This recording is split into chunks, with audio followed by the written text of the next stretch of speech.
It's late. You finally found stillness, but your mind refuses it. Someone is there again, uninvited, occupying space inside your thoughts. Someone who drained you, manipulated you, kept returning every time you tried to leave. The real cost isn't the time lost. It's who you become while enduring them. What if the problem isn't their toxicity, but your inability to recognize what you owe yourself? Seneca already knew exactly why. And at the end of this, you'll have the one philosophical tool that changes everything. There is a specific type of person who returns, not because they love you, because you represent something they cannot find in themselves. In psychology, this is called narcissistic supply, but Stoic philosophy cuts deeper. They return because your emotional response confirms their existence. Your anger, your compassion, your guilt, all of it feeds a hunger that has no bottom. You are not a person to them. You are a mirror. And here is the wound beneath the wound. You keep allowing the return, not because you are weak, but because something in your reasoning has been corrupted. Epictetus, born a slave in 55 AD, understood this with terrifying clarity. He wrote in the Enchiridion, "It's not things that disturb us, but our judgments about things." The toxic person is not the source of your suffering. Your judgment that they are necessary is.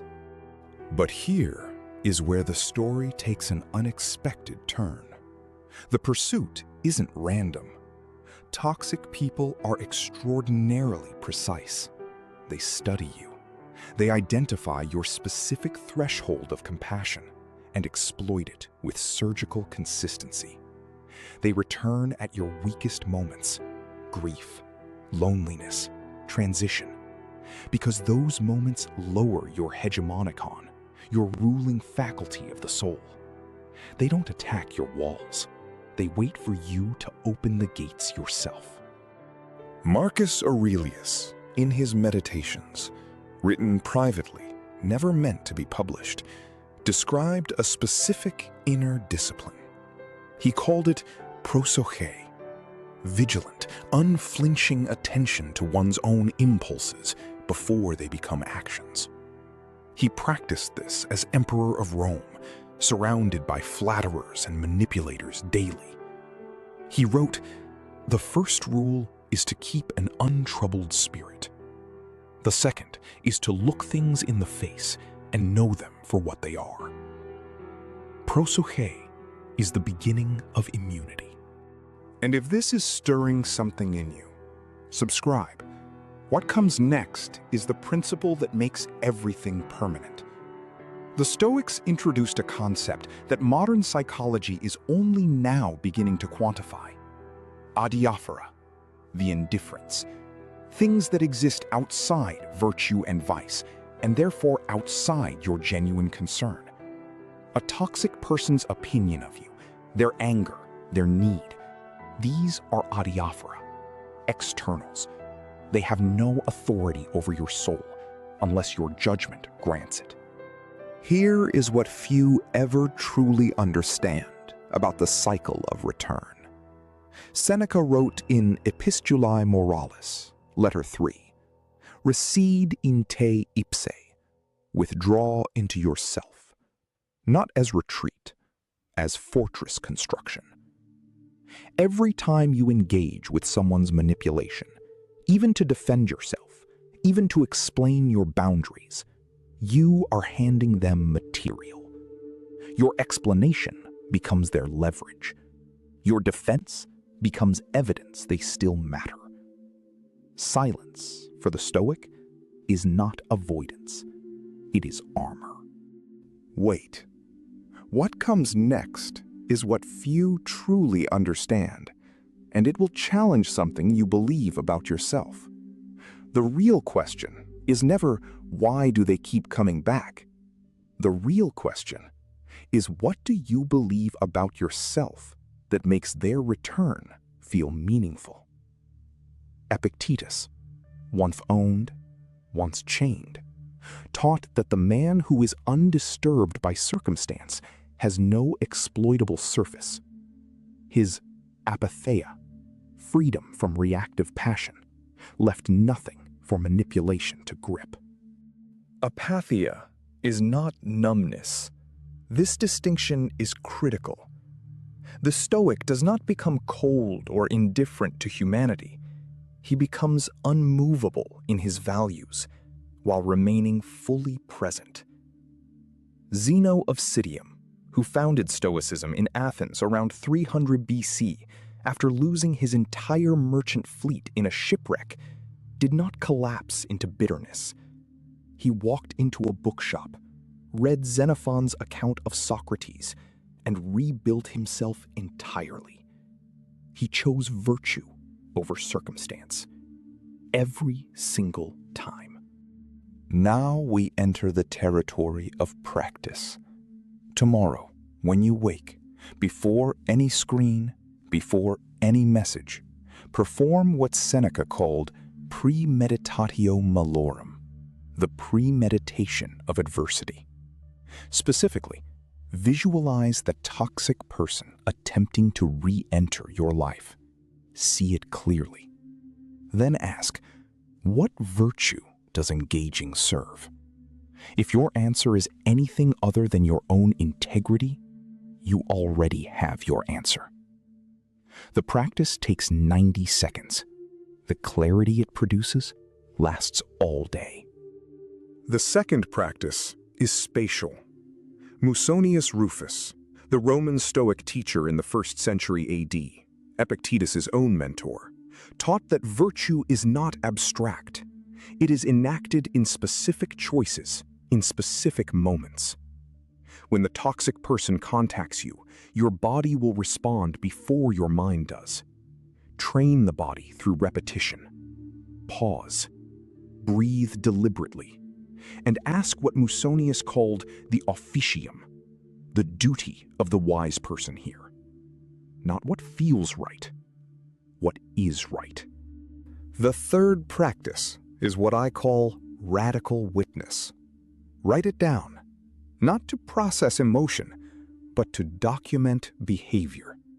Dates, words used, patterns of approach. This is pure Stoic prosoche applied externally. When you write it, you remove it from the realm of feeling into the realm of logos, cosmic reason. What you can observe clearly, you can govern.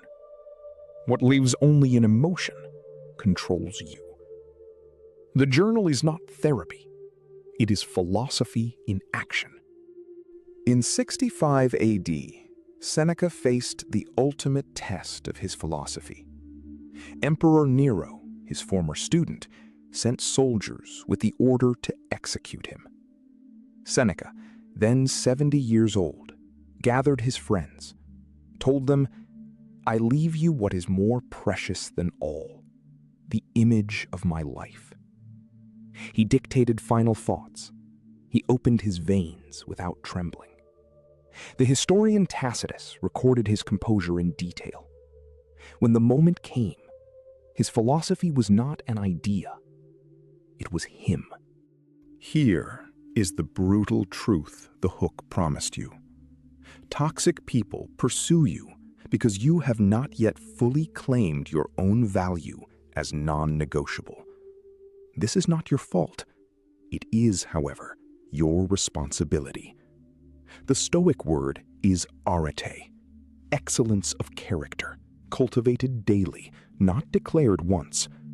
When arete becomes the organizing principle of your inner life, you stop being a target. Not because you become hard, because you become full. There is nothing left for them to offer. The ancient key was never about managing others. It was always about becoming someone who requires no managing of others at all. That is the full teaching. If this reflection has moved you, subscribe. Tomorrow we go deeper into what Marcus Aurelius wrote each night before sleep. The bell ensures you don't miss it. Now ask yourself, what would your life look like if their return simply no longer interests? Most people spend their entire lives wondering why what they desire keeps escaping them, not realizing the obstacle is woven into their daily behavior.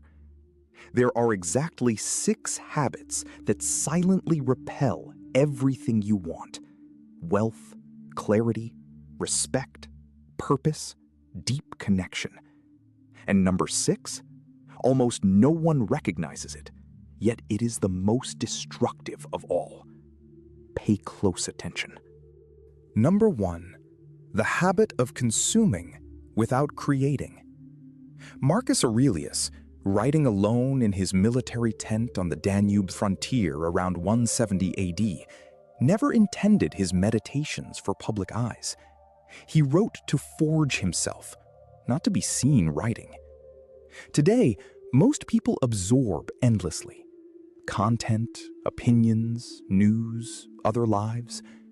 Consumption without creation atrophies the hegemonicon, the ruling faculty of the soul, leaving it passive, directionless, attracting nothing of worth.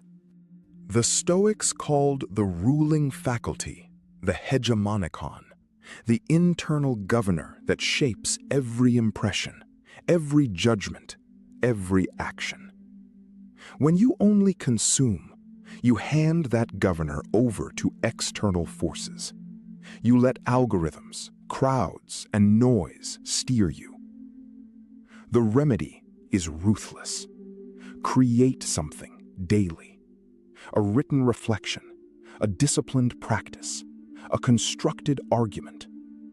Creation is the act by which the soul reclaims authority over itself and signals to the world its seriousness. Number 2, the habit of seeking approval before acting.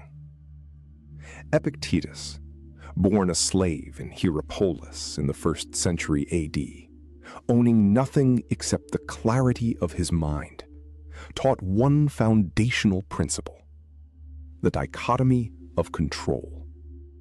What lies within your power is your judgment, your intention, your effort. What lies outside is every other person's opinion. The moment you require external approval before moving, you place your engine of desire in someone else's hands. This habit is insidious because it disguises itself as humility or caution. But Epictetus was unsparing. Seek not that the things which happen should happen as you wish, but wish the things which happen to be as they are, and you will have a tranquil flow of life. Waiting for applause before beginning is not humility. It is the abdication of arete, of virtue. Act first. Refine after. The world rewards the one who moves without permission. Number 3, the habit of living inside complaint. Seneca, writing from his villa in Nomentum around 62 AD, identified a corrosive pattern in the men around him, men of considerable talent who spent their hours cataloging grievances rather than cultivating judgment. It is not the man who has little, but the man who craves more that is poor, he wrote.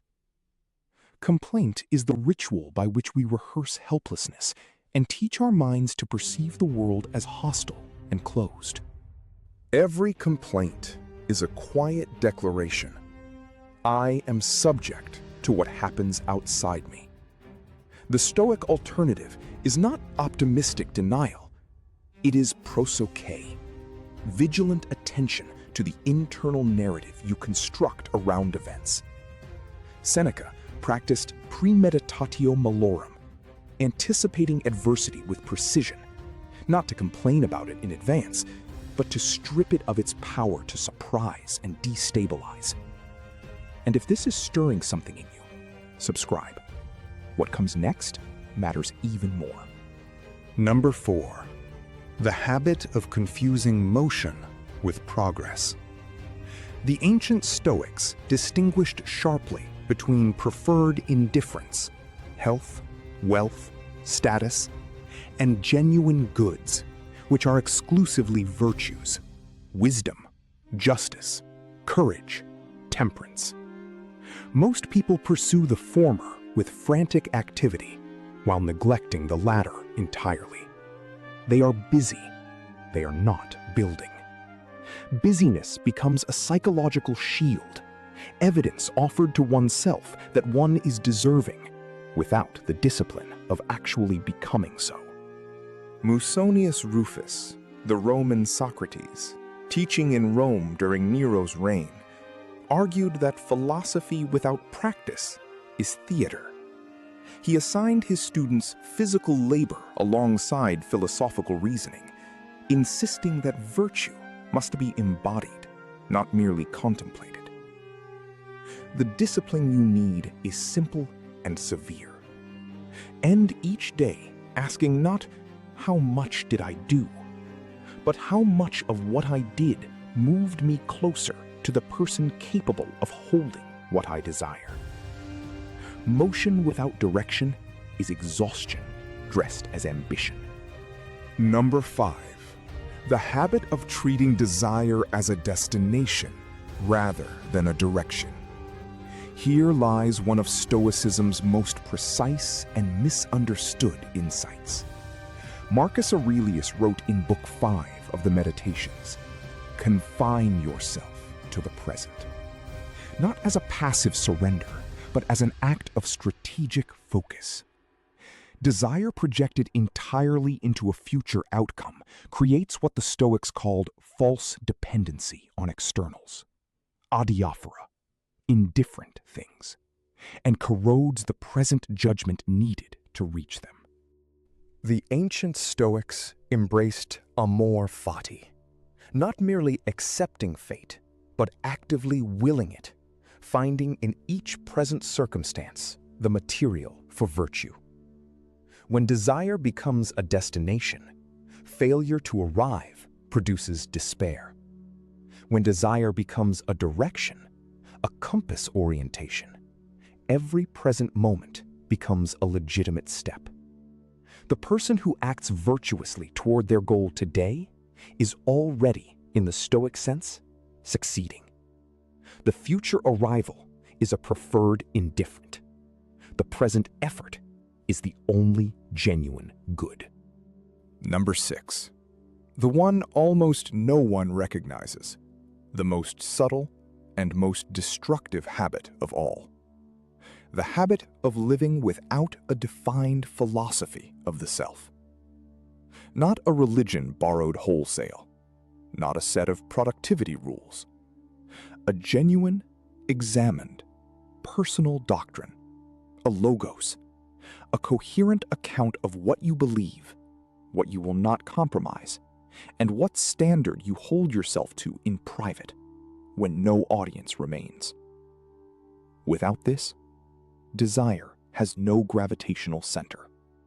Zeno of Citium founded Stoicism in Athens around 300 BC, not in a grand academy, but in a painted porch, the Stoa Poikile, teaching to anyone who would listen. His central claim was radical. The good life is not discovered by accumulating experiences. It is constructed through logos, through reason applied consistently to oneself. A person without a living philosophy is not neutral. They are governed by the unexamined philosophies of whoever spoke to them last. That is a catastrophic inheritance. Without an examined logos, a personal philosophical doctrine, every external desire you pursue is borrowed from another person's imagination of what your life should be. Chrysippus, the third head of the Stoic school, argued that all vice originates in mistaken judgment about what is genuinely good. A person who has never interrogated their own value system is perpetually making those mistakes. They attract experiences consistent with that confusion. The law is precise. Unclear premises produce incoherent outcomes. The remedy for habit 6, and for all 6, is not a single dramatic gesture. It is daily prosoko, vigilant, disciplined attention to your own ruling faculty. Write your doctrine. Test it against adversity. Revise it with honesty. Epictetus reminded us, first say to yourself what you would be, then do what you have to do. That sequence, identity before action, is the axis on which everything turns. The soul that knows itself clearly becomes a field, not a fog. 6 habits, 1 consequence. A life spent circling what you desire, without ever inhabiting it. The Stoics did not promise comfort. They promised coherence. Begin with your hegemonicon. Reclaim it from consumption, from approval-seeking, from complaint, from false motion, from destination worship, from philosophical vacancy. If this reflection has moved you, subscribe. Tomorrow we go deeper into Stoic self-discipline and the practice of evening examination. The bell ensures you miss nothing. Now ask yourself, what am I actually governing? It's 2 a.m. The room is quiet, but your mind is deafening. You scroll through your phone, not looking for anything, just trying to escape the hollow feeling pressing against your chest. Everyone around you seems connected, purposeful, whole. You feel like a stranger in your own life. The cost of staying here isn't just tonight, it's years. And here's the question that cuts deepest. What if your loneliness isn't a wound, but a door? Loneliness in the modern world is treated like a malfunction, a signal that something went wrong. Society sells connection as the cure, more people, more noise, more presence. So you chase it. You fill calendars, refresh feeds, attend gatherings where you feel invisible. And somehow, surrounded by people, the hollow feeling deepens.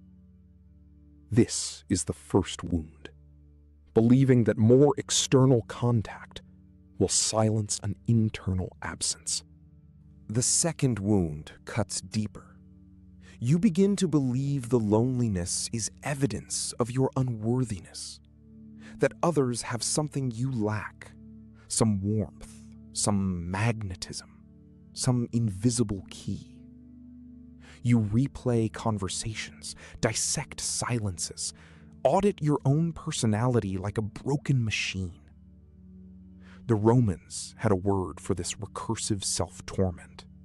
It wasn't wisdom. It was the hegemonicon, the ruling faculty of the soul, turning against itself.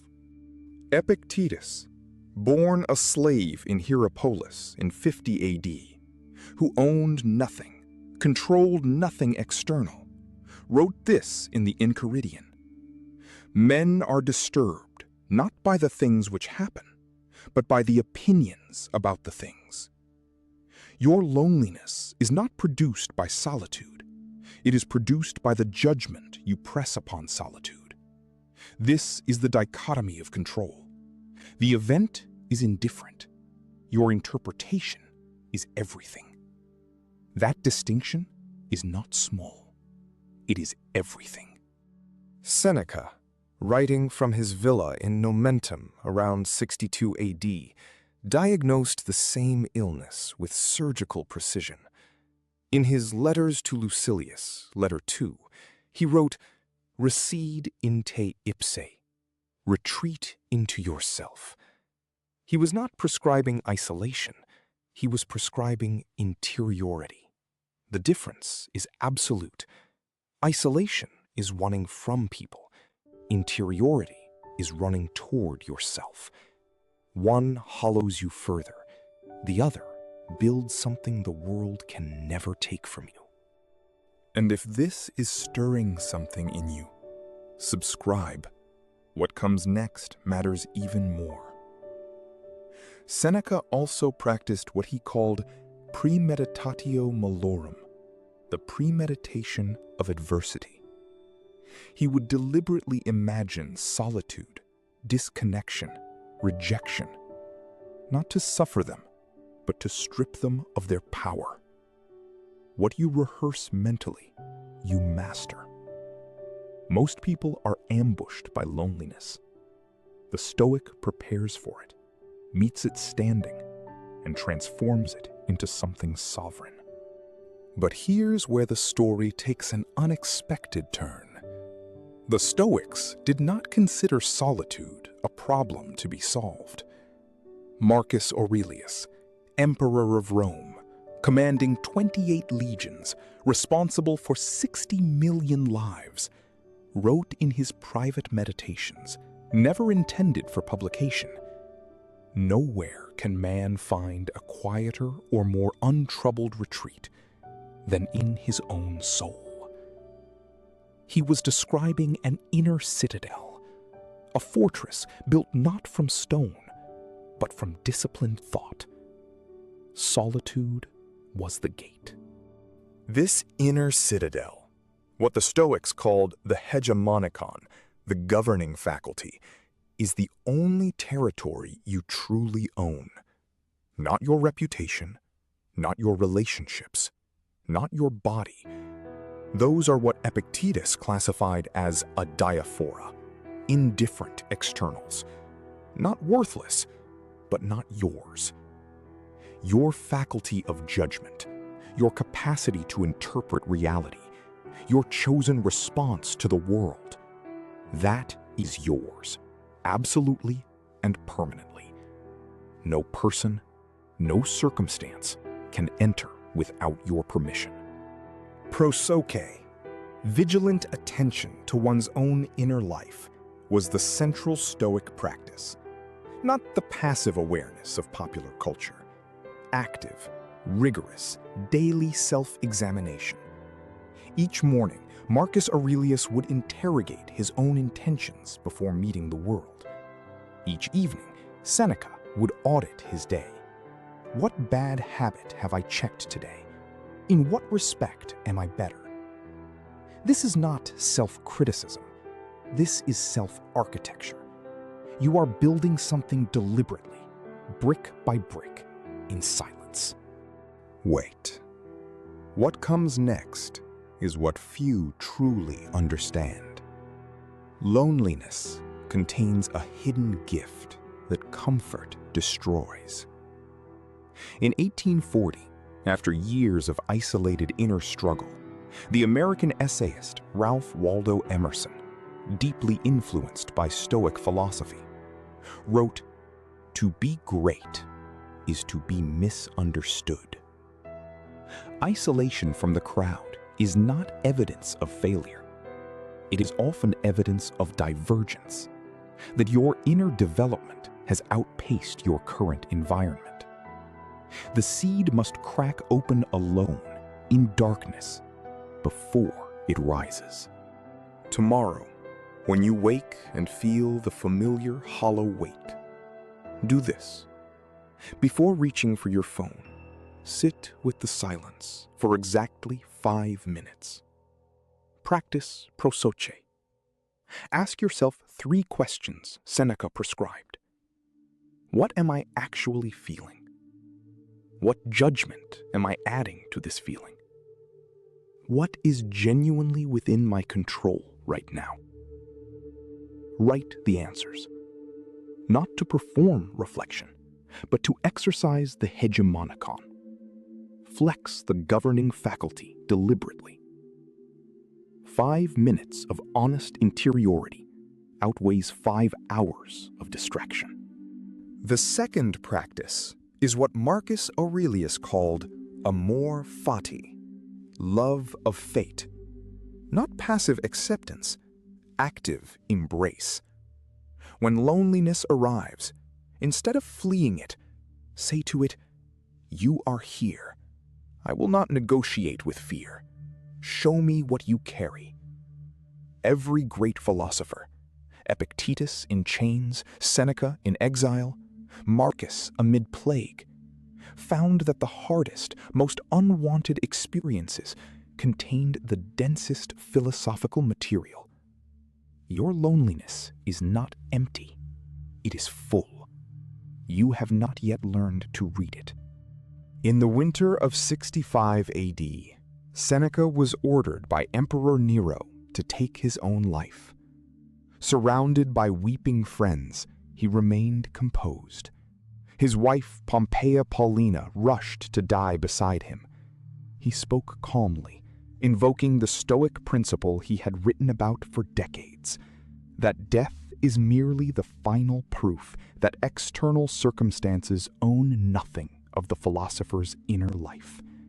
His last recorded words to his friends: "Where are your maxims of philosophy? Where is that reason which should prepare us for adversity?" Here is the truth this entire video was building toward. You are not lonely because you are disconnected from others. You are lonely because you have not yet fully connected to yourself. The Stoics called the unexamined interior life a kind of slavery, the worst kind, because the chains are invisible.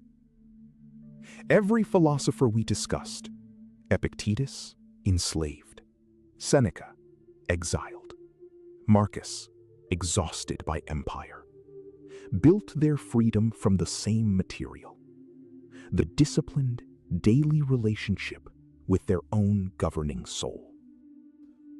The door your loneliness is pointing toward has been there your entire life. It opens inward. Begin the practice of prosoche tomorrow morning. Carry the question Marcus carried: am I doing this from virtue or from fear? If this reflection has moved you, subscribe. Tomorrow we go deeper into what Marcus Aurelius did each night before sleep. The bell ensures you miss nothing. And now, one final question. What are you truly afraid to find when the silence finally stops? You're sitting at a dinner table, surrounded by people who love you, and yet something gnaws beneath your ribs. Someone received a compliment you deserved. Someone succeeded where you stumbled. You smile, but behind that smile lives a quiet, corrosive rage. The cost of carrying this is everything: your peace, your relationships, your potential. What if the enemy isn't out there? What if it never was? 2,000 years ago, Epictetus knew exactly what was devouring you. Here is the wound you may not have named yet: the ego. What Epictetus called the corrupted hegemonicon, the ruling faculty hijacked by false judgment, does not announce itself. It whispers. It disguises itself as ambition, as standards, as dignity. But watch carefully. When your mood rises and falls based entirely on what others think of you, that is not ambition. That is dependency. And dependency, the Stoics understood, is a form of enslavement. The first sign: you cannot feel worthy without external confirmation. You rehearse conversations. You monitor reactions. You post something and then return again and again to count the responses. Seneca wrote in his letters to Lucilius around 65 AD that to be everywhere is to be nowhere. The ego, scattered across the judgments of others, ceases to exist within itself. You have outsourced your identity to strangers. that is not living, that is performing. Epictetus, born a slave in Hierapolis around 50 AD, understood this better than almost anyone. He had nothing, no property, no freedom of movement, no legal personhood. And yet, he was luminously free. Why? Because he grasped the dichotomy of control with surgical precision.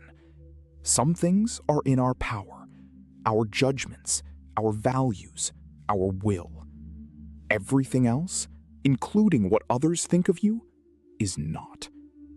To seek happiness in what you cannot control is to guarantee suffering. The second sign your ego is poisoning your happiness: you cannot tolerate being wrong. When you fail, you do not examine the failure. You rewrite it. You blame circumstance, timing, other people. Marcus Aurelius observed in his Meditations that the impediment to action advances action. But the ego refuses this. It cannot afford for the obstacle to be itself. So it builds an elaborate fiction, and you live inside that fiction, unable to grow, unable to breathe. Pride masquerading as self-respect, this is the ego's most sophisticated disguise. Musonius Rufus, the Roman Stoic teacher who mentored Epictetus directly, taught that philosophy without self-correction is theater. You can memorize Seneca and remain a coward. You can quote Marcus Aurelius and remain dishonest. The Stoic practice of prosoche, vigilant, unflinching attention to your own inner movements, demands that you catch yourself mid-excuse and say, "This is ego, not truth." And if this is stirring something in you, subscribe. What comes next matters even more. But here is where the story takes an unexpected turn. The ego does not merely distort your relationship with failure, it warps your relationship with time. When you cannot accept a past mistake, you freeze a version of yourself in amber and carry it forward, calling it identity. The Stoics called this failure of the hegemonikon, the ruling faculty turned against itself. You are not protecting your dignity by refusing to be wrong. You are imprisoning it. The third sign, and perhaps the most insidious, is the compulsion to compare. You wake and immediately measure. Who has more recognition, more achievement, more admiration? Marcus Aurelius warned against this in Book 4 of the Meditations. You have power over your mind, not outside events. Comparison is the ego's preferred weapon because it is inexhaustible. There will always be someone ahead of you by the ego's logic. The race has no finish line. That is its architecture, designed to never end. Comparison destroys happiness through a mechanism Epictetus named with devastating clarity. In the Enchiridion, he wrote, "Seek not that the things which happen should happen as you wish, but wish the things which happen to be as they are, and you will have a tranquil flow of life." When you compare, you are rejecting the logos, the rational order of reality, in favor of a fantasy of superiority. You are declaring war on what is, and reality always wins that war. Wait, what comes next is what few people who read Stoicism truly understand. Taming the ego is not about destroying the self. This is the critical distinction that separates Stoicism from every passive philosophy. The Stoics did not seek apatheia, freedom from passion, as an end in itself. They sought it so that virtue, arete, could finally act without distortion. A quiet ego is not a dead ego. It is a disciplined one. That distinction changes everything about how you practice. Concretely, tomorrow morning, Before you check any external signal, any message, any notification, any reflection in another's eyes, sit in silence for 10 minutes and practice prosoche. Ask not, what will others think today? But what kind of person do I choose to be today? This is not meditation in the vague sense. This is the Stoic examination of the hegemonikon, a directed, disciplined audit of your ruling faculty before the world has a chance to corrupt it. When the urge to compare strikes, and it will by midday, apply the dichotomy of control as a physical interruption. Name what you are doing aloud in your mind. I am measuring my worth against an external. This is not in my power. My virtue is. Then redirect. What single act of arete, excellence, honest effort can I perform in the next hour?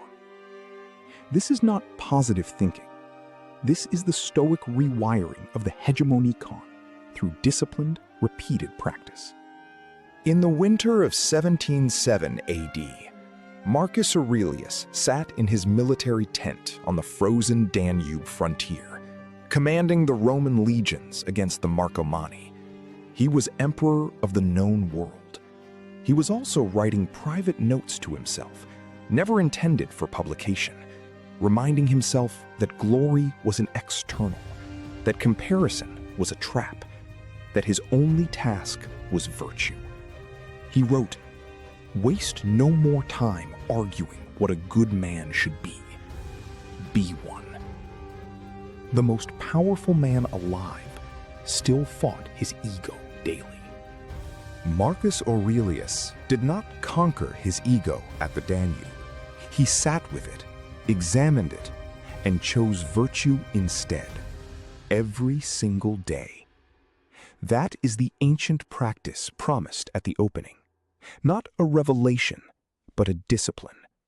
Memento mori. Remember that time is finite, that the approval of others dies with them, that comparison is a game played on borrowed time. Your ego fears this truth. Confront it anyway. That confrontation, practiced daily, is the only freedom the Stoics ever promised. The enemy was never out there. It was the corrupted judgment you carried since the moment you learned your worth from other people's faces.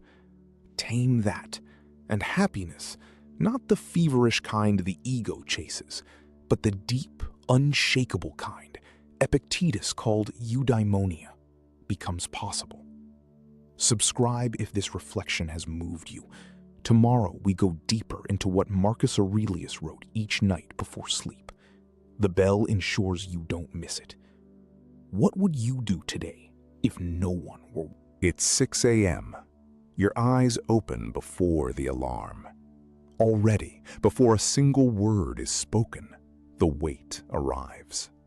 A conversation you can't resolve, a future you can't predict, a version of yourself you're afraid you'll never become. This is not weakness. This is the oldest war in human history, the war inside the mind. And if you stay unarmed, it will cost you everything. Your clarity, your relationships, your years. What if the weapon already exists? Seneca knew it. 2,000 years ago, he forged it in writing. Stay with me.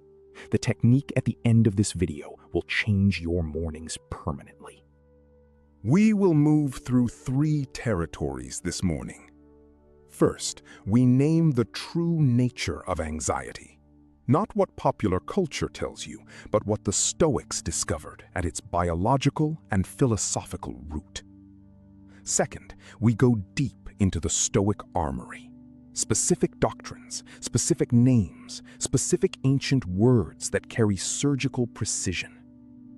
Third, we build your morning practice, brick by brick. But the real revelation, the one Seneca buried inside a letter he wrote the night before his death, comes at the very end. Anxiety is not a modern invention. It is not caused by social media, traffic, or your inbox. Strip those away, and the creature remains. The ancient Stoics called it teraki, inner turbulence, and they located its source not in the world, but in the hegemonikon, the ruling faculty of the soul.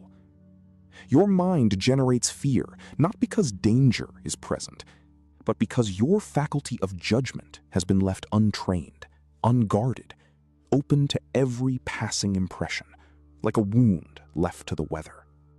Here is what makes this urgent. Every morning you wake up, your hegemonikon is at its most vulnerable.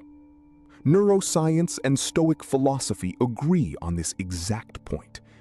The cortisol spike at dawn, what scientists now call the cortisol awakening response, primes your nervous system for threat detection. The Stoics did not have that term, but Marcus Aurelius wrote, in Book 2 of his Meditations, "When you wake, say to yourself, I will meet today with interference, ingratitude, insolence." He was describing the same biological reality and arming himself against it. The wound runs deeper still. Modern anxiety thrives because we have been taught, implicitly, culturally, that control is possible. That if we plan enough, worry enough, rehearse enough disaster in our minds, we will somehow prevent it. This is the catastrophic error. Epictetus, a man who was born into slavery and had his leg deliberately broken by his master Epaphroditus, named this error precisely: the failure to respect the dichotomy of control. We exhaust ourselves governing what cannot be governed. We abandon what is entirely ours. But here is where the story takes an unexpected turn. What if anxiety, your anxiety, the specific version that grips you at 6 a.m., is not a flaw in your character, but a failure of your philosophy? Not a medical problem first, a conceptual one. Epictetus, teaching in Nicopolis around 100 CE, told his students something that still reverberates. Men are disturbed not by things, but by their opinions about things. That single sentence is a scalpel. It does not comfort you. It cuts through the false premise that the world is doing this to you. This is the core Stoic doctrine on anxiety. Your impressions, phantasiae in Greek, arrive unbidden. You cannot stop them. But the faculty of assent, what the Stoics called synkatathis, is entirely yours. You choose whether to endorse the impression. You choose whether to treat the anxious thought as truth. Marcus Aurelius practiced this with extraordinary discipline every single morning. He called it prosoche, vigilant attention to what the ruling mind accepts. Not passive observation, active, martial, philosophical surveillance of the self's interior gates. If this is stirring something in you, subscribe. What comes next reaches even deeper into the Stoic armory. Now, the doctrine of premeditatio malorum. Seneca prescribed it in Letter 91. Before the day begins, you deliberately envision what could go wrong. Not to despair, but to strip the event of its power to shock. Omnia lucili aliena sunt, tempus tantum nostrum est. Everything is foreign to us, Lucilius. Time alone is ours. Anxiety feeds on surprise. Premeditatio malorum starves it. You have already been there. The ambush cannot wound you. There is a second doctrine the Stoics wielded against inner turbulence. Amor fati, love of fate. Not passive acceptance, not resignation, Marcus Aurelius made this distinction ferociously clear. To love what comes is not to stop striving. It is to refuse to corrupt the present moment with the poison of wishing it were otherwise. Anxiety is, at its core, the refusal of what is. Every anxious thought is a small rebellion against logos, the rational order that governs all things. When you practice amor fati, you stop fighting reality. You fight for your response to it. Wait. What comes next is what few people who study Stoicism ever truly understand. The Stoics did not prescribe tranquility as the goal. They prescribed apatheia, a precise Greek term meaning freedom from the grip of disordered passion. Not numbness, not the absence of feeling. Zeno of Citium, who founded Stoicism around 300 BCE in Athens after a shipwreck left him penniless on a foreign shore, taught that the sage still experiences what he called eupatheiai, good emotional states, joy, caution, willing. Anxiety is a disordered passion. Joy rooted in virtue is not. Tomorrow morning, before you speak a single word to another human being, do this. Sit. Breathe 3 deliberate breaths, not to relax, but to signal to your hegemonicon that it is now the commander, not the prisoner. Then speak these words aloud or in writing. What this morning is inside my control? What is outside it? Write 2 lists. Be brutal. Be specific. Everything on the second list, release it from the court of your judgment. This is not metaphor. This is philosophy functioning as daily operational protocol. Epictetus called this the fundamental practice of the school. After the 2 lists, perform premeditatio malorum for exactly 3 minutes. Speak aloud the realistic difficulties the day may bring, a difficult conversation, an unpredictable outcome, your own possible failure. Then for each one, ask, if this occurs, what virtue does it require of me? Courage? Patience? Honest? Name the virtue. The Stoics believed, Musonius Rufus wrote this explicitly, that virtue is not a trait you possess. It is an act you perform, repeatedly, especially when the impressions arriving at dawn are dark and threatening. Finally, close your morning practice with a single sentence from Marcus Aurelius, not for comfort, but for orientation. Book 5, Meditations. You have power over your mind, not outside events. Realize this, and you will find strength. Speak it as a command, not a hope. Then stand. Move. The Stoics were not contemplatives who stayed in their libraries. Marcus governed an empire. Epictetus taught hundreds. Seneca advised emperors. Philosophy was their weapon precisely because they carried it into the chaos, not away from it. In 65 CE, Nero ordered Seneca to die. Seneca was 69 years old. He had spent 40 years writing about how to face exactly this moment. His friends wept. His wife attempted to die with him. According to Tacitus, writing in his Annals, Seneca turned to his companions and said, "Where are the maxims of your philosophy? Where is the reason that we prepared against coming evils?" He was not performing courage. He was executing a practice he had rehearsed every single morning for decades. Premeditatio malorum. The morning ritual had built the man who could die without trembling. This is the technique promised at the start. It is not a breathing app, not a mantra. It is a philosophy, tested in slavery, in exile, in the courts of emperors, and in the moment of death. Every morning, you are Seneca before the order comes. You have time now to build what he built. The anxious mind is not your enemy. It is an untrained soldier. Stoic practice is the training.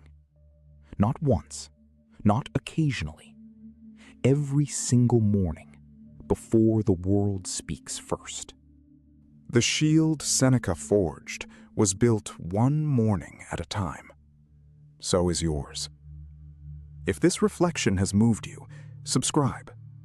Tomorrow, we explore what Marcus Aurelius wrote in his journal each night before sleep, and why it may be even more powerful than the morning.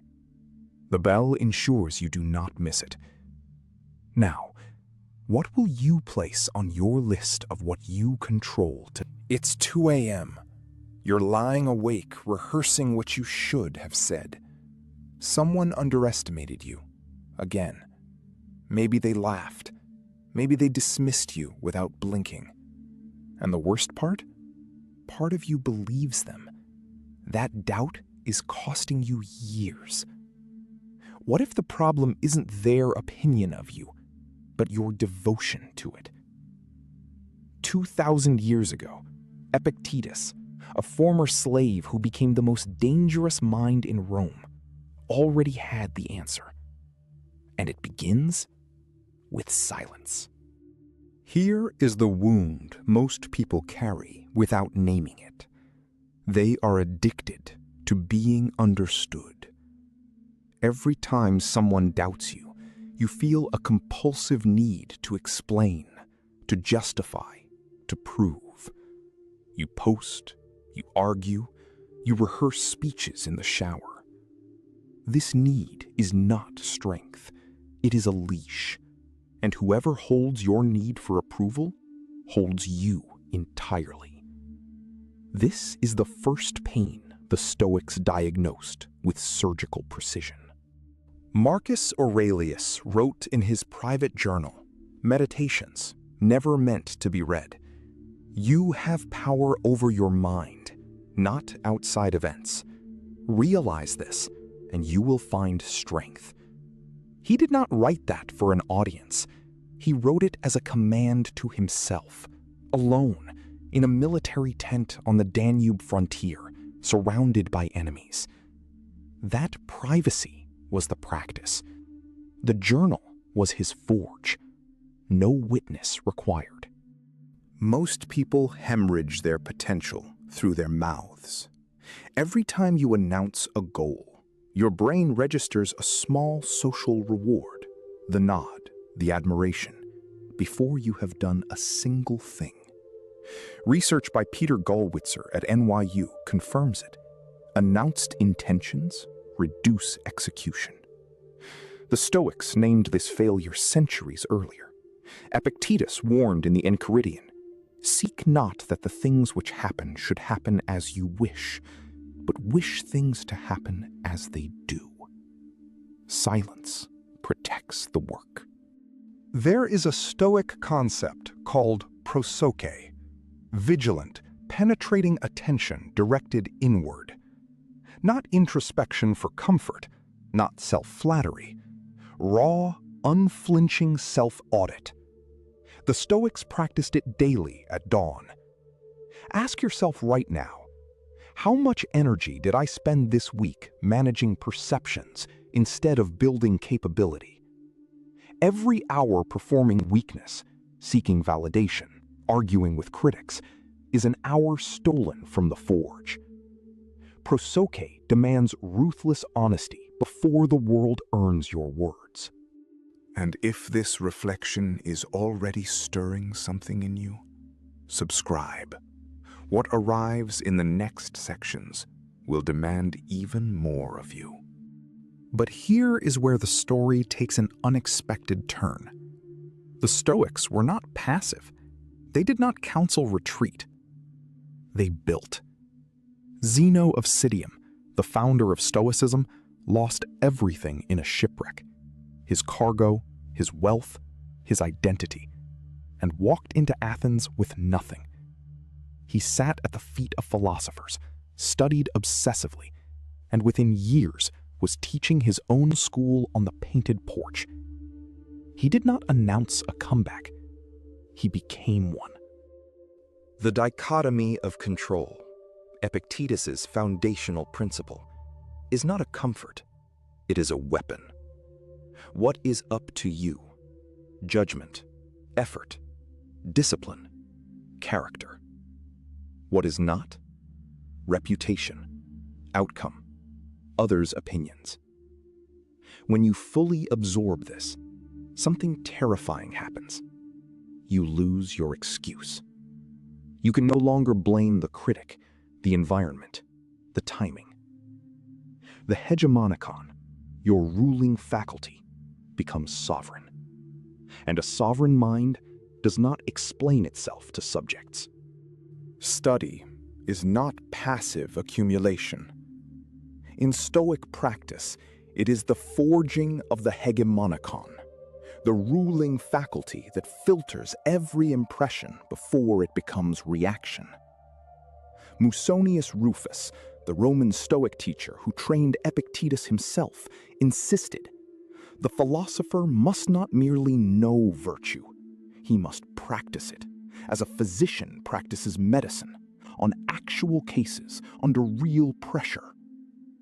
Read, but then act under friction.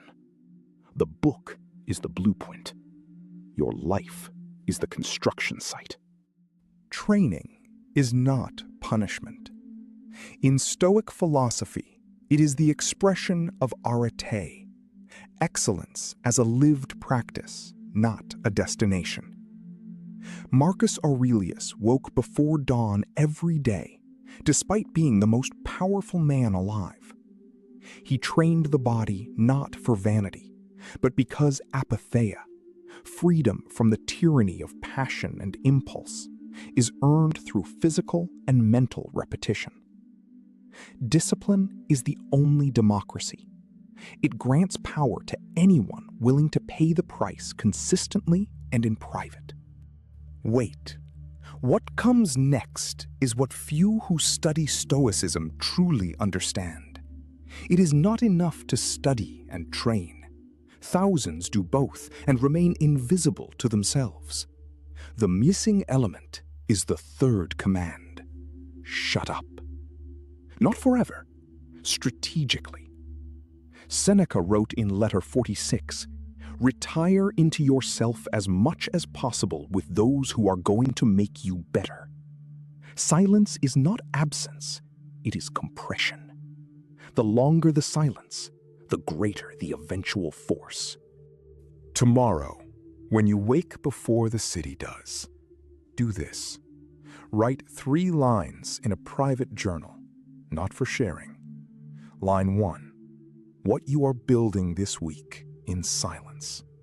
Line 2, one person whose opinion you are currently chasing and why it costs you. Line 3, what you would do today if no one ever knew or validated it. This is prosoche in practice. This is how the Stoics converted philosophy into architecture. Small, private, repeated. Apply the premeditatio malorum, Seneca's practice of deliberate anticipation of adversity. Each morning, briefly visualize the obstacles of that day, the distraction, the provocation, the temptation to explain yourself. Not to create fear, to strip it of surprise. When the moment arrives, you have already met it. You do not react, you execute. The unrecognizable person is not someone who was never tested. They are someone who rehearsed the test in private and passed it in public without drama. In the winter of 177 AD, Marcus Aurelius was simultaneously managing a devastating plague that had killed 5 million Romans and fighting Germanic tribes on the northern frontier. Critics in Rome called him absent, Politicians mocked his philosophical nature. He wrote nothing publicly in his defense. He wrote privately, in Greek, in his tent. Waste no more time arguing about what a good man should be. Be one. 2 years later, the frontier held. The critics were forgotten. He was not. Here is the answer promised at the opening. The person who underestimated you is not your problem. Your devotion to correcting them was. The Stoics named it clearly. Depend not on externals. Your arete, your excellence, is the only answer that cannot be argued with. Study to sharpen the ruling faculty. Train to prove virtue through action. Shut up so the work accumulates beyond what critics can explain away. Then walk into any room and let silence do what arguments never could. If this moved you, subscribe. Tomorrow we examine what Marcus Aurelius did each night before sleep to reset his mind. The bell ensures you miss nothing. What would you build if no one was? Most people spend their entire lives reacting to those who despise them, defending, explaining, collapsing inward. But the Stoics discovered something devastating in its precision. Your contempt for contempt is the only weapon that matters. There are exactly 7 attitudes that make those who hate you tremble in silence. And number 7 is so rare that almost no one in the modern world has ever cultivated it. Listen carefully. Number 1, absolute indifference to their verdict. Epictetus, born a slave in Hierapolis around 50 AD, was beaten, owned, humiliated, and yet he became one of the most formidable minds antiquity ever produced. His first principle was ruthless. Some things are within our power, others are not. The opinions others hold of you fall entirely outside your power. To seek their approval is to hand them your soul. Stop handing it over. Epictetus called this the dichotomy of control, the foundational architecture of Stoic freedom. When someone despises you, they are exercising their faculty of judgment, which belongs entirely to them. Your task is to govern your own hegemonikon, your ruling faculty, with such precision that their verdict becomes as irrelevant as the weather in a city you will never visit. Indifference is not weakness. Indifference is a fortress built from the inside. Number 2, the discipline of absolute self-mastery. Those who despise you are watching for the crack, the trembling lip, the raised voice, the defensive argument. Marcus Aurelius wrote in his Meditations, composed privately in the military campaigns of the 170s AD, "You have power over your mind, not outside events. Realize this, and you will find strength." Self-mastery is not suppression. It is the cultivation of apatheia, freedom from reactive passion, not the absence of feeling. Apatheia is frequently misread as coldness. It is, in truth, the highest form of inner architecture. The Stoic who practices self-mastery does not erupt, does not plead, does not perform suffering for an audience. Instead, every action becomes deliberate, every response measured.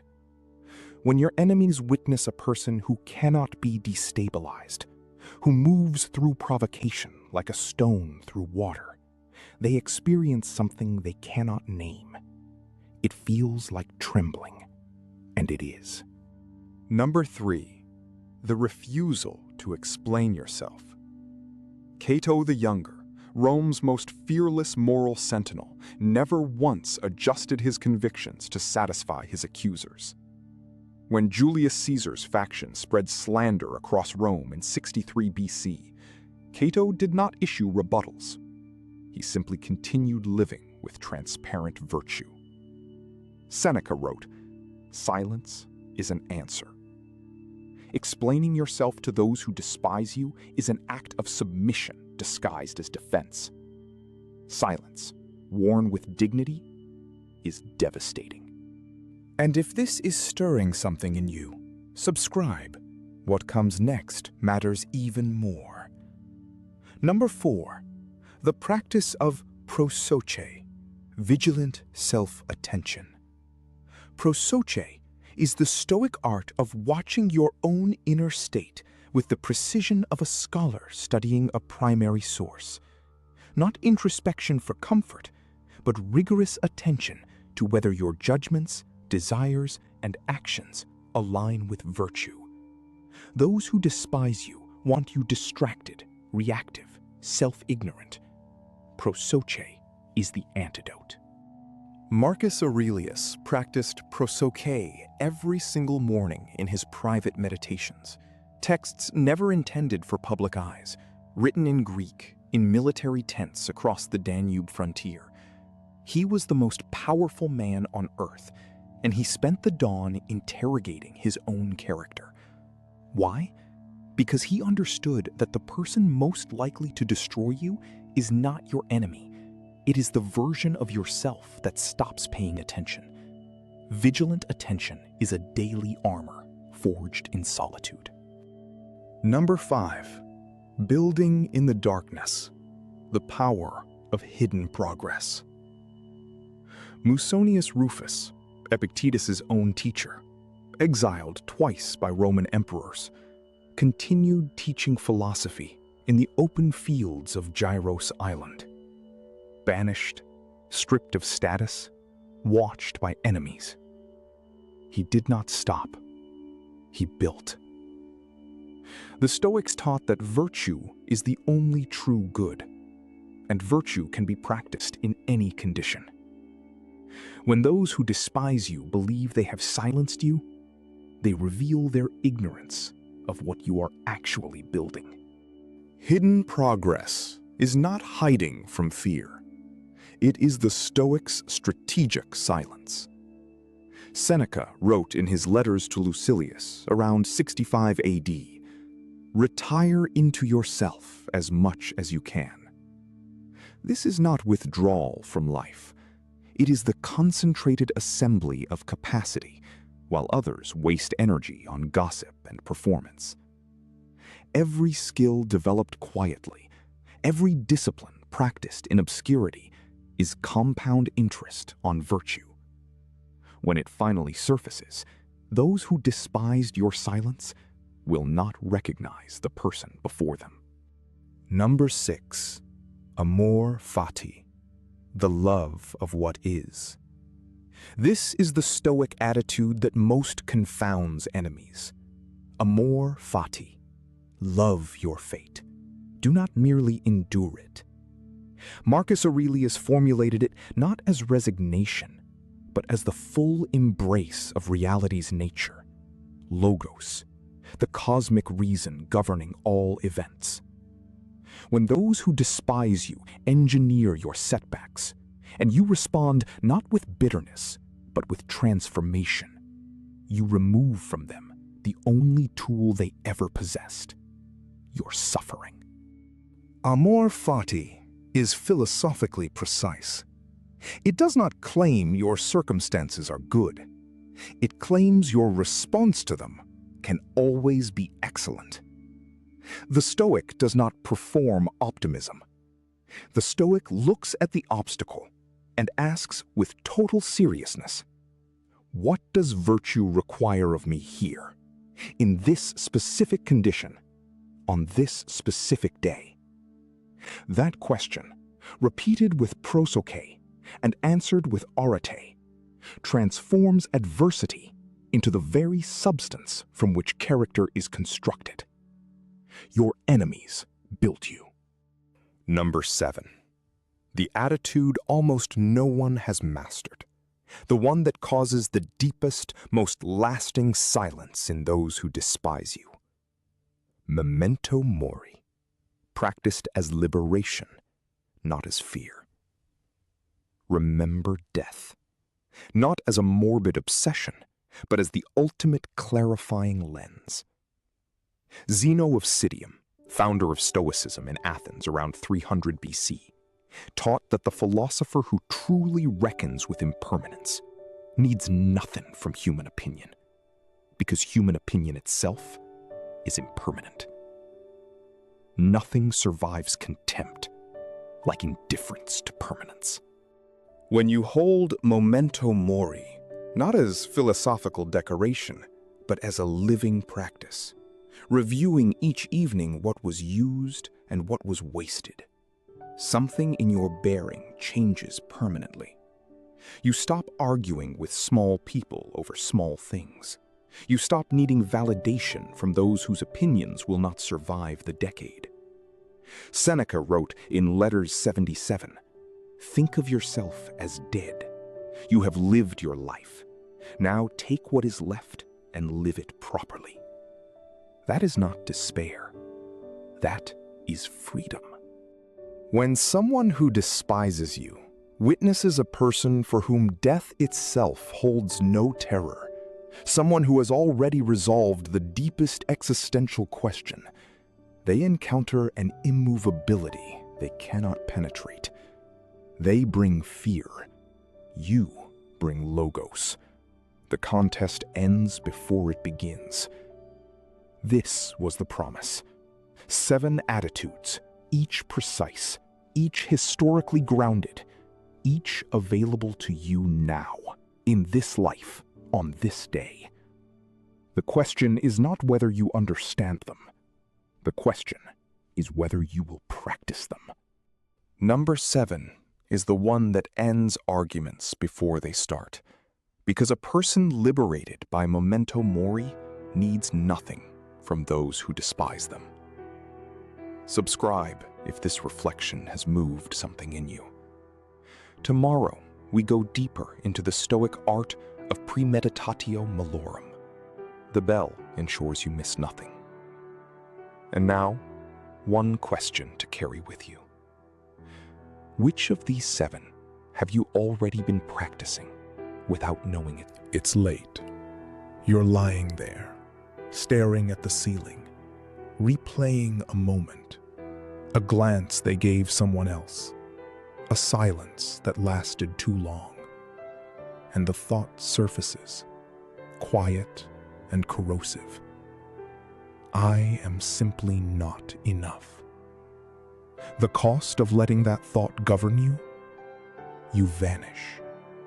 Not physically, but inwardly.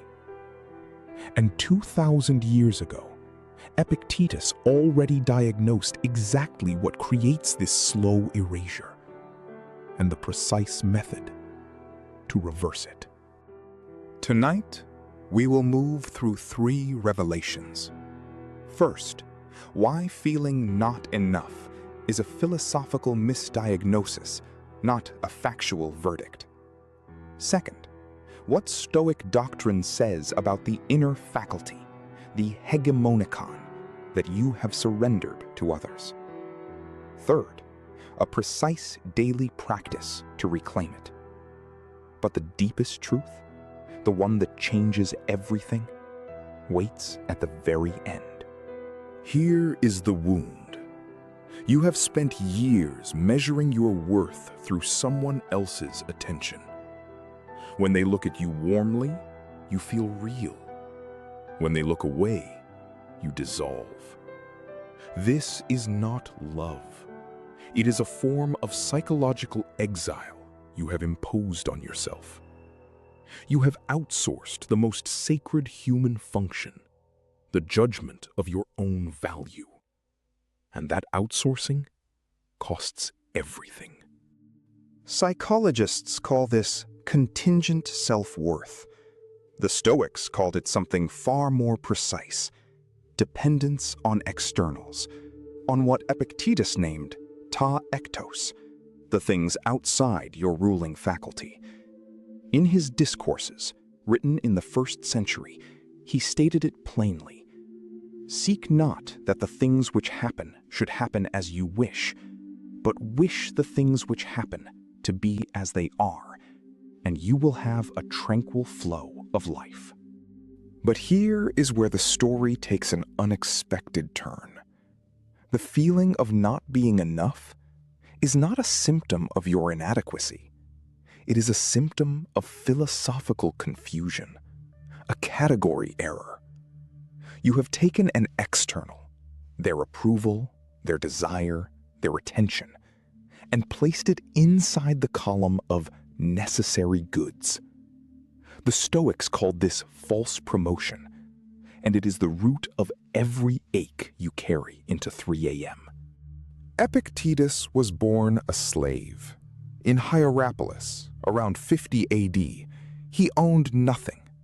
Not his body, not his labor, not his freedom of movement. And yet, he arrived at a discovery that no emperor could purchase. The hegemonikon, the ruling faculty of the soul, is inviolable. No one can enter it without your consent. The moment you understand this, the entire architecture of not enough begins to collapse. Here is the Stoic diagnosis in its full precision. When you feel unworthy of someone's attention, your hegemonikon, your sovereign inner reason, has issued a false judgment. It has concluded that your value is a function of their response. Marcus Aurelius wrote in Meditations, Book 4, "Very little is needed to make a happy life. It is all within yourself, in your way of thinking. The wound is always a thought. Thoughts yield to discipline." And if this reflection is stirring something real in you, subscribe. What arrives in the next minutes matters even more. Now, the Stoic concept of apatheia, not indifference in the casual sense, but freedom from disordered passion. It does not mean you stop caring. It means you refuse to let reactive emotion overrule your logos, your rational faculty. You still feel, but you are no longer governed by feelings that are built on false premises. Seneca, writing to Lucilius from his villa in 62 AD, described the practice of premeditatio malorum, the deliberate rehearsal of adversity. He was not teaching pessimism, he was teaching inoculation.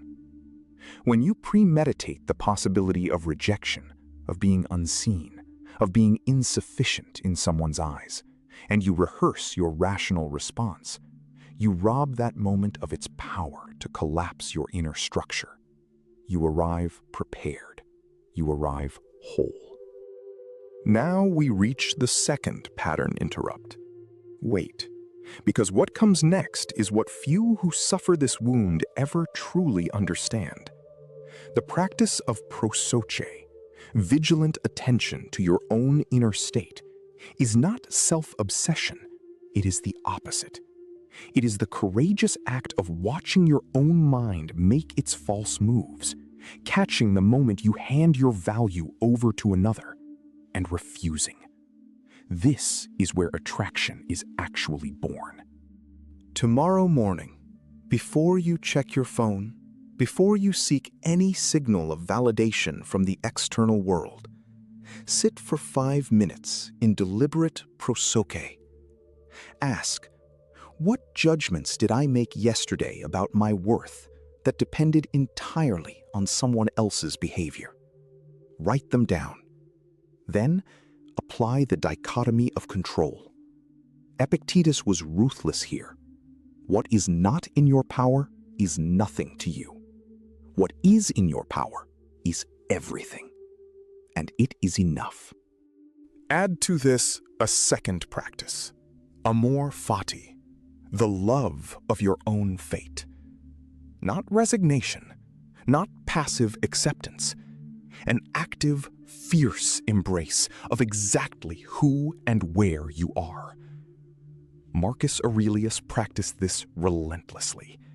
He was emperor of Rome, and yet wrote to himself, "Confine yourself to the present." Not the present where you are inadequate, the present where you are complete, within your own logos, your own reason, your own sovereign soul.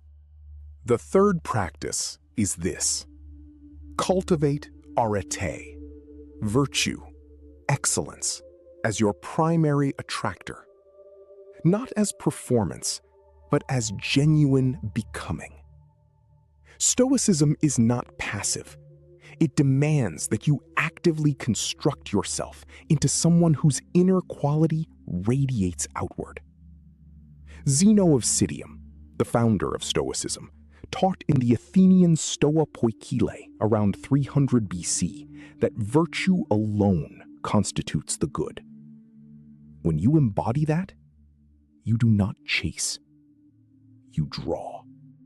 In the winter of 1837, in a small rented room in Concord, Massachusetts, the philosopher Ralph Waldo Emerson, deeply influenced by Stoic doctrine, wrote in his journal, "Nothing can bring you peace but yourself.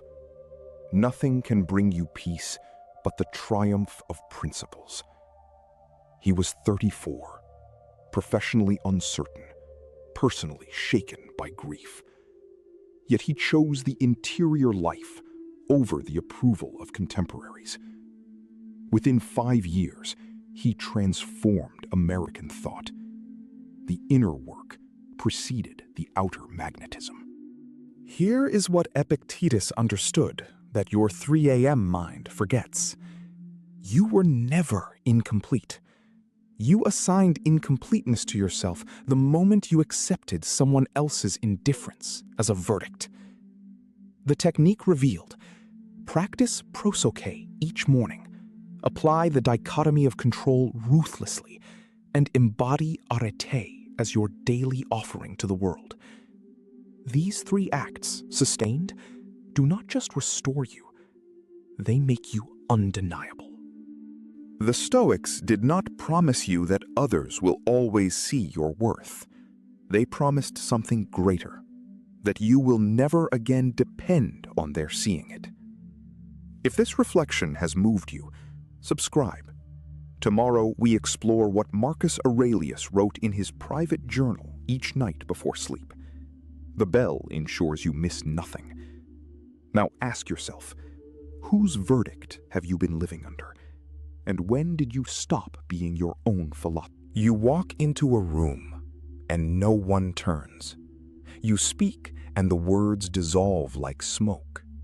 You send the message, do the work, offer the gesture, and silence answers you.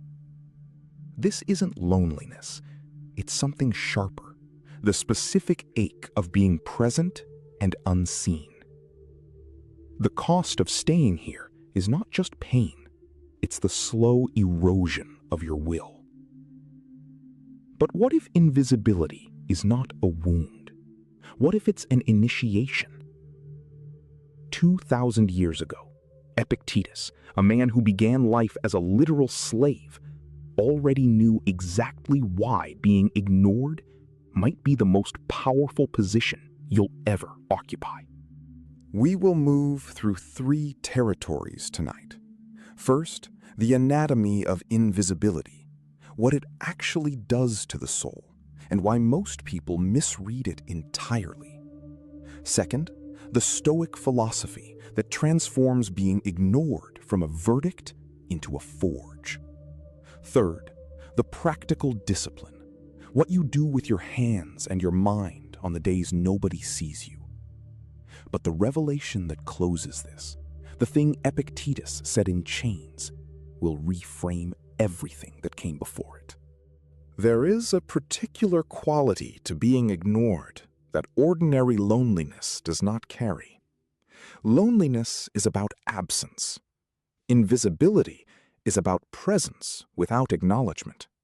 You are there, fully there, and the world performs its indifference with almost surgical precision. A colleague takes credit for your work. A conversation reshapes itself around a gap where your voice should be.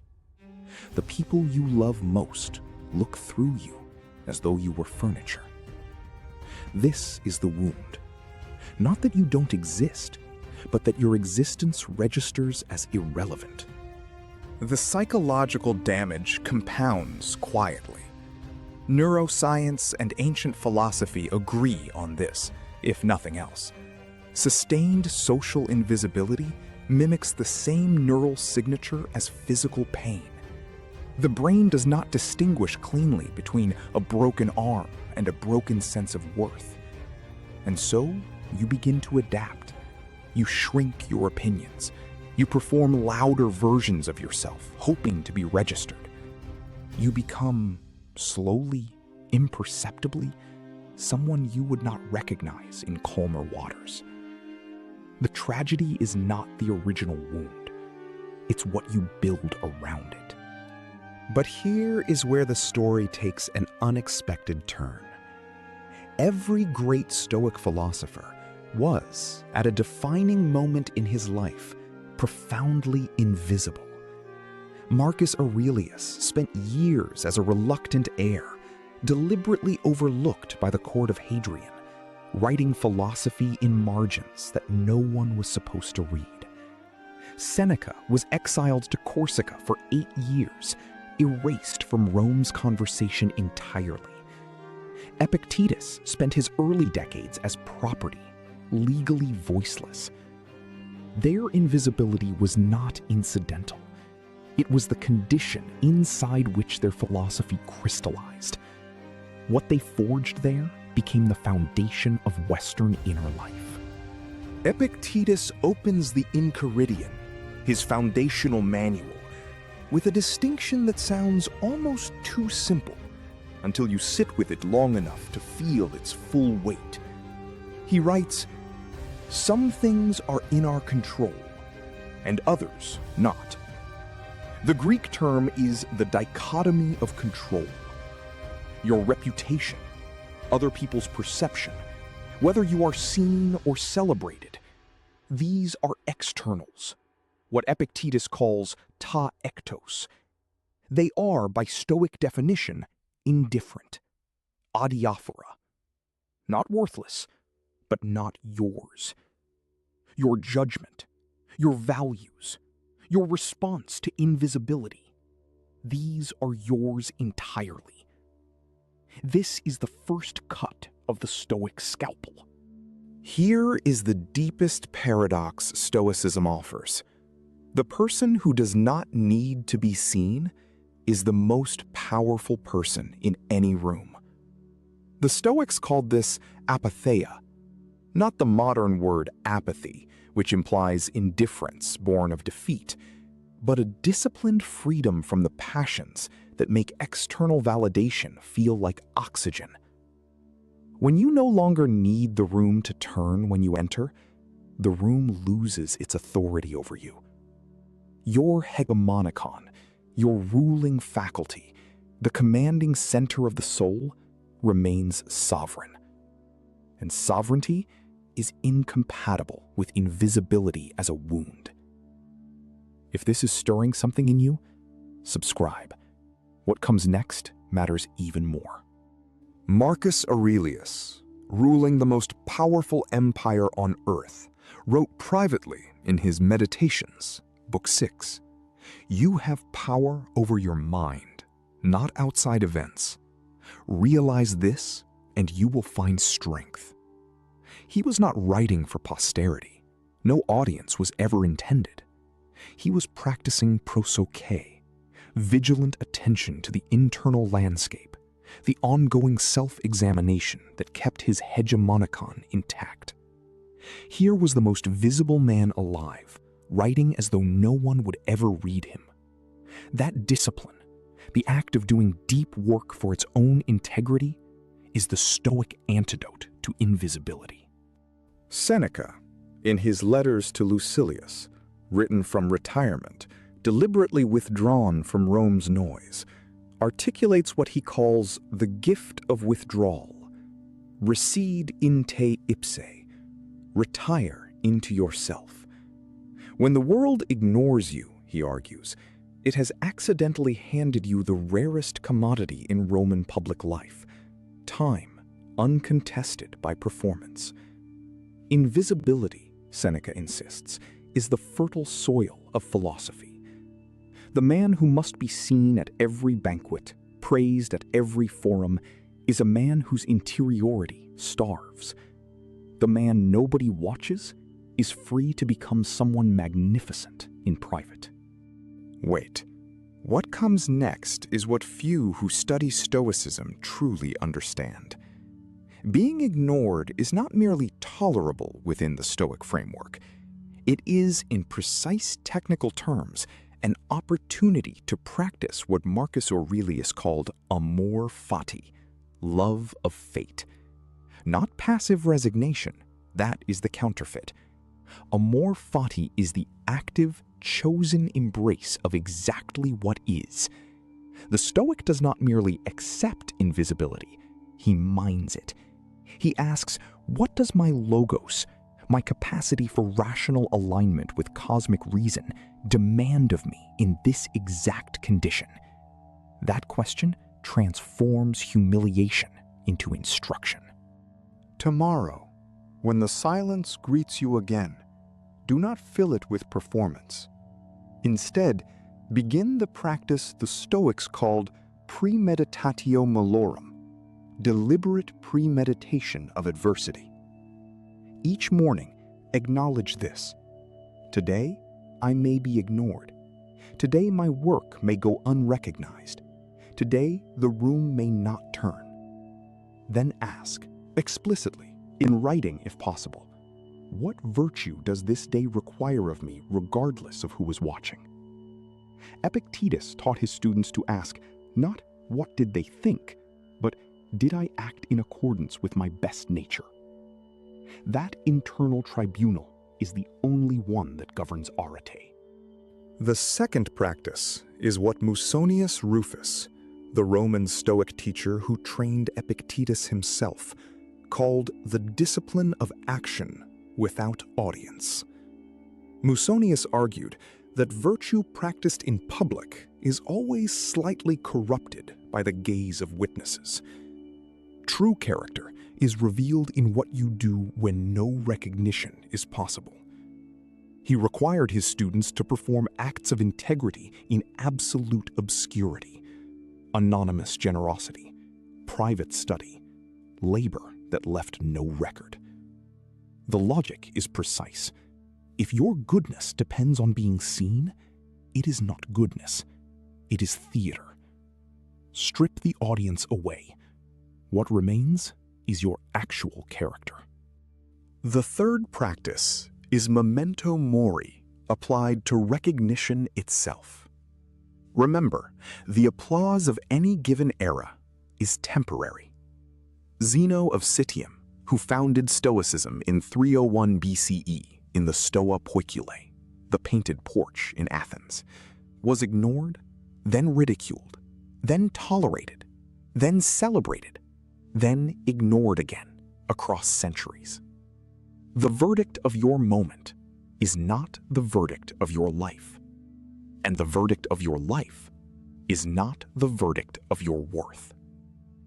Marcus Aurelius buried 3 of his own children and continued his daily philosophical practice. Grief, invisibility, loss, each was raw material, never final judgment. In 65 CE, Seneca received a message from Emperor Nero. He was ordered to take his own life. His final hours, recorded by Tacitus in the Annals, are almost unbearably illuminating. Surrounded by weeping friends, Seneca remained composed. He dictated philosophy until the end.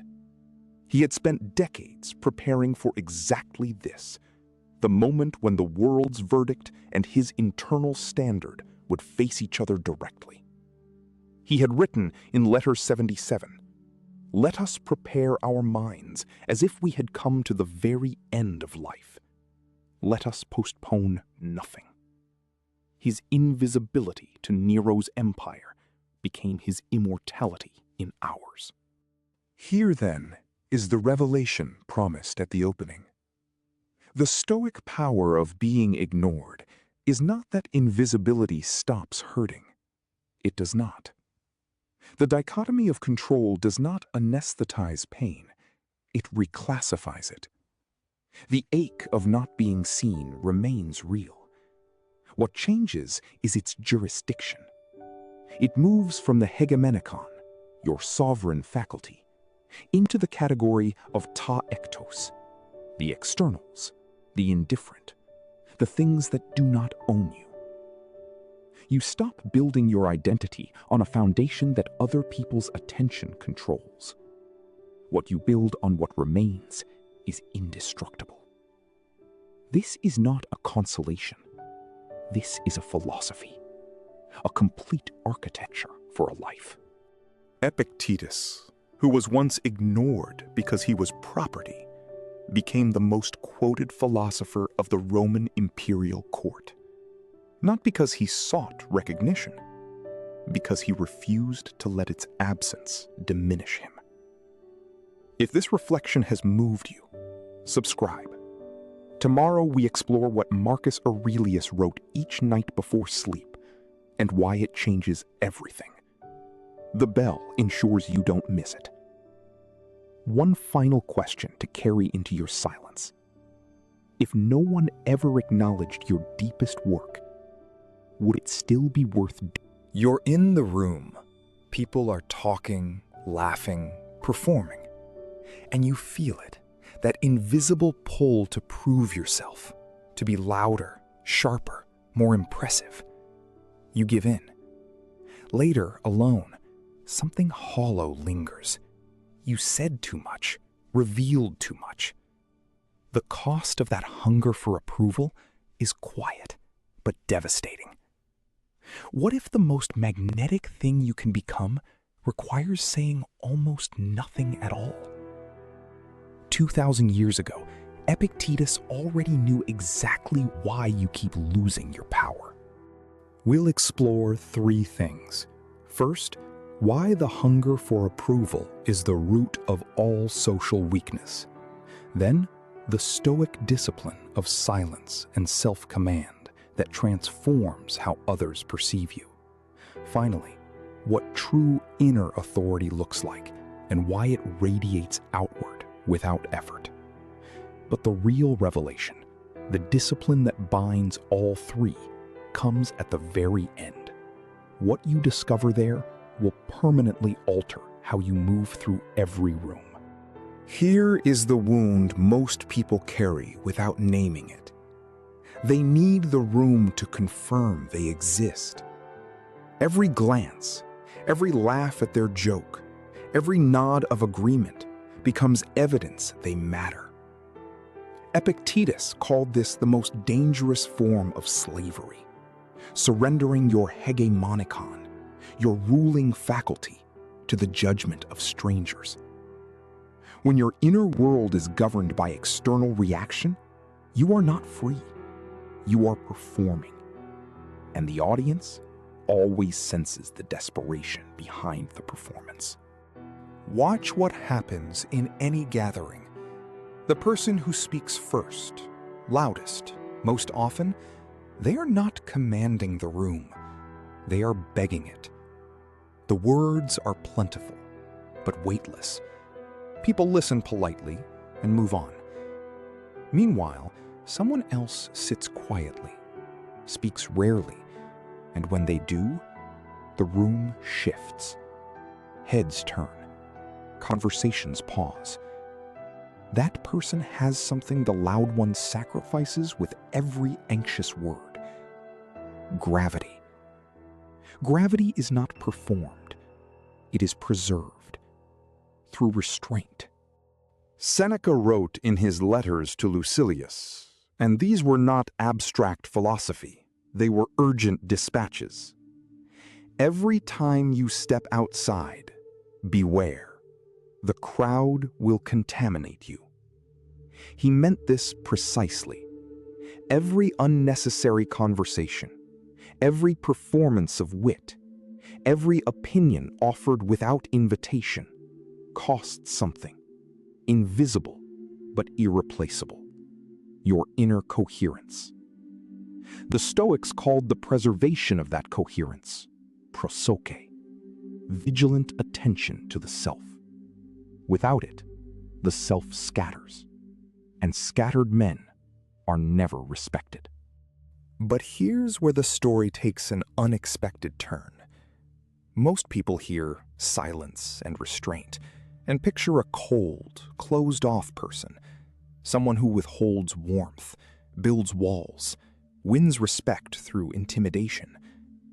That is not the Stoic ideal at all.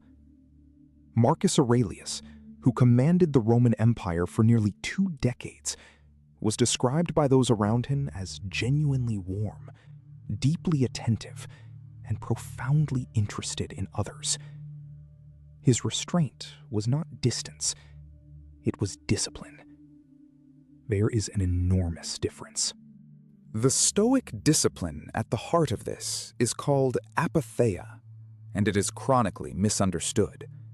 It does not mean indifference to life.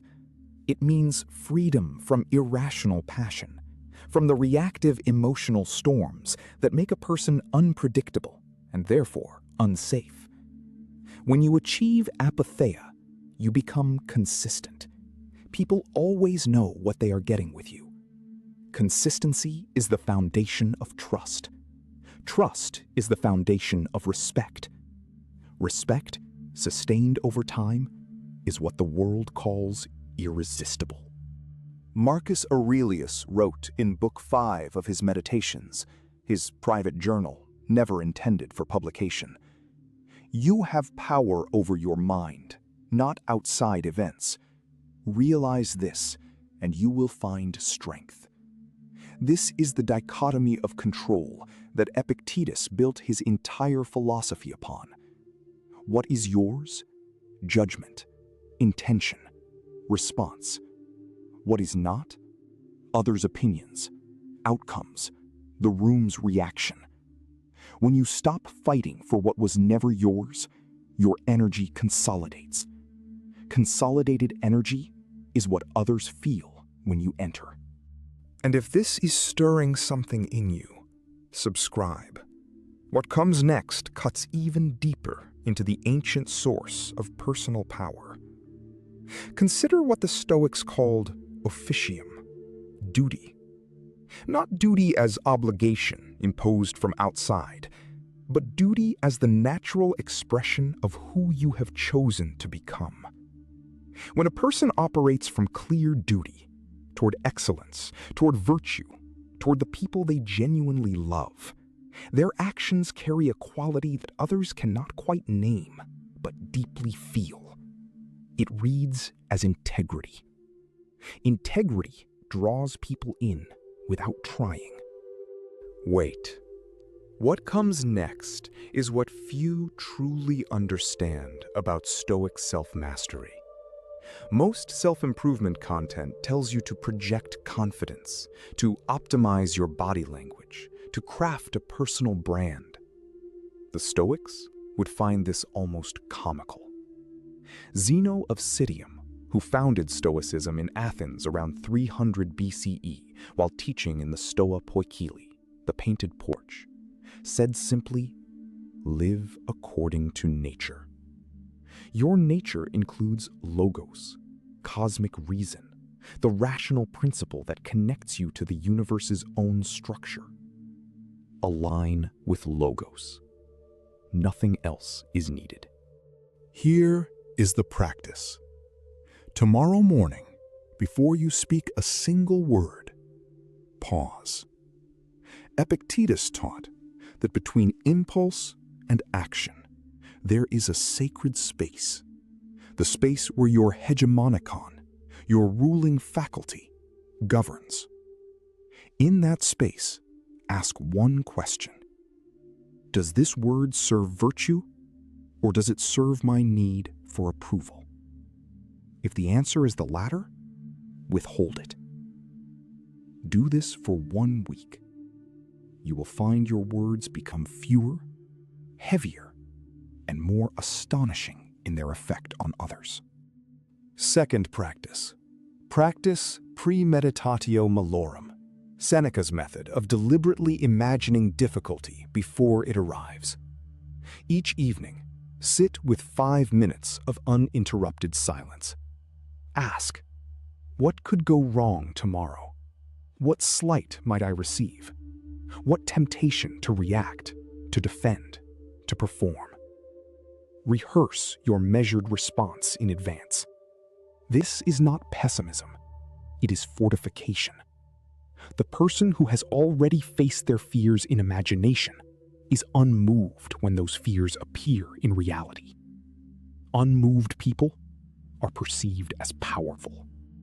Third practice. Cultivate selective speech.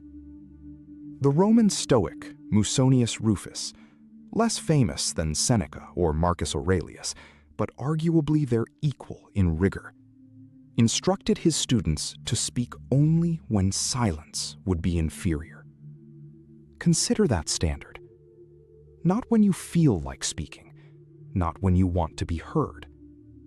Only when silence itself would be the lesser choice. Applied daily, this discipline restructures your relationship with attention. You stop needing it.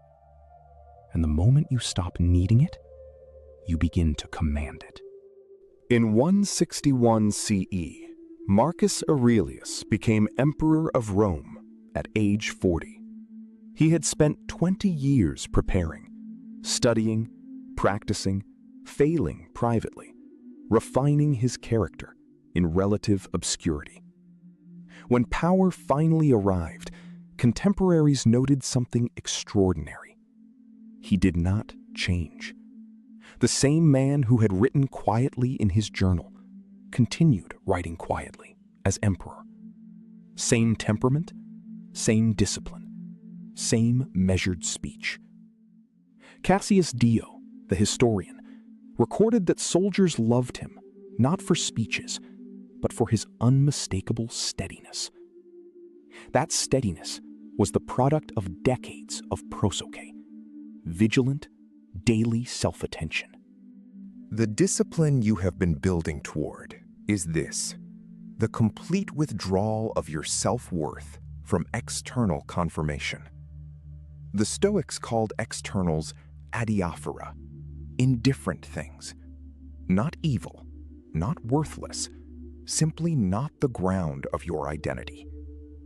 When you no longer need the room's approval to feel whole, you stop performing.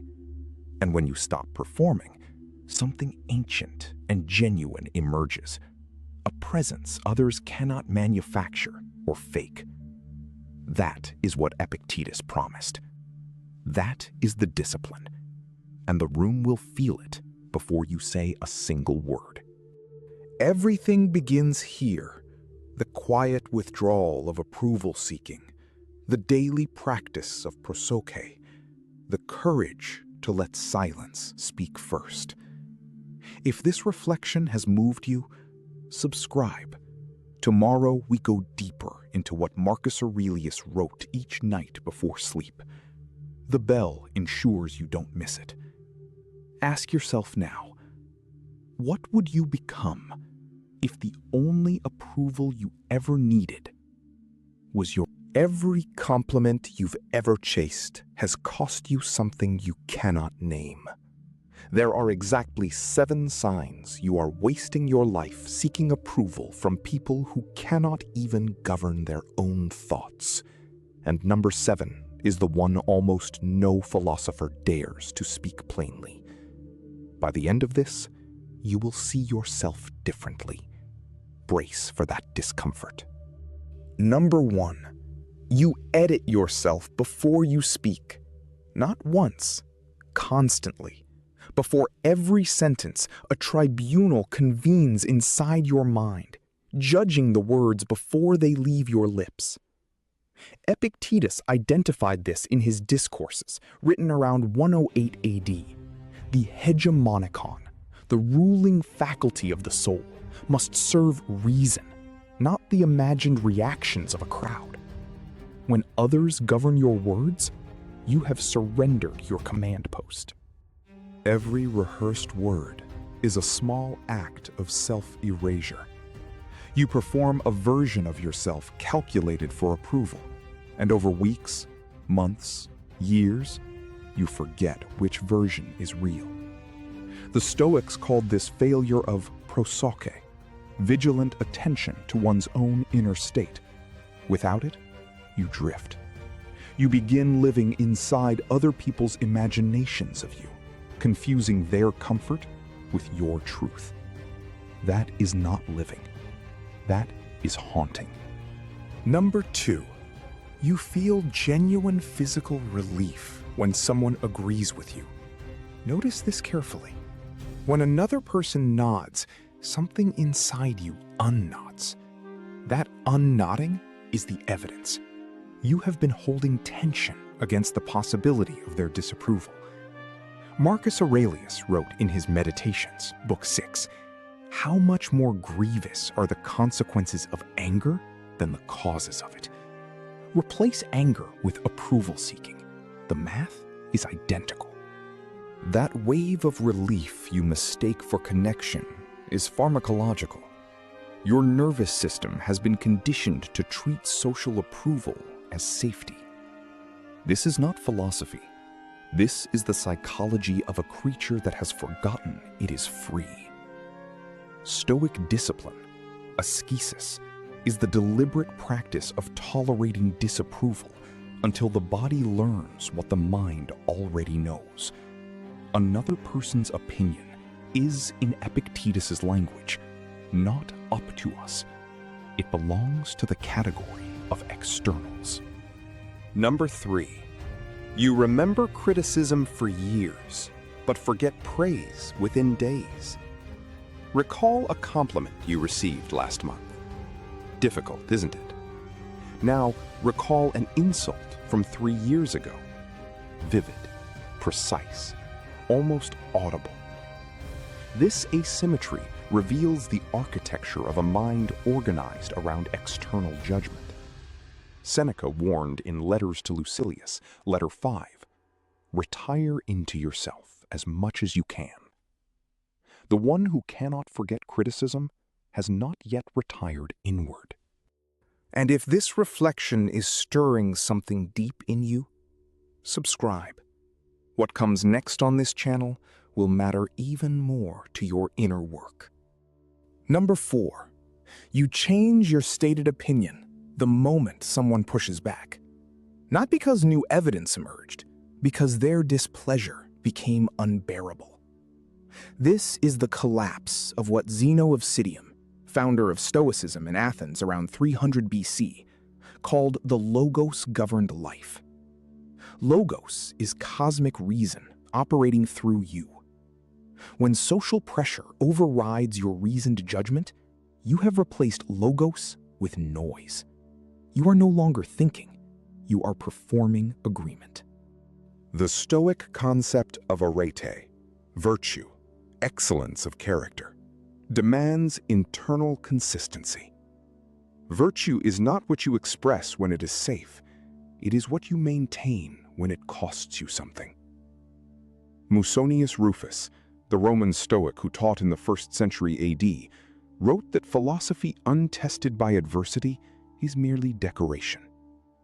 Changing your opinion under social pressure is not open-mindedness. It is the adiaphora, treating your convictions as indifferent when they are not. Number 5, you feel hollow after receiving the approval you worked so hard to earn. This is the most diagnostic sign. You pursued the compliment, received it, and felt nothing lasting. Perhaps even shame. The Stoics understood this through their concept of eudaimonia, the flourishing that comes only through virtue, not through external validation.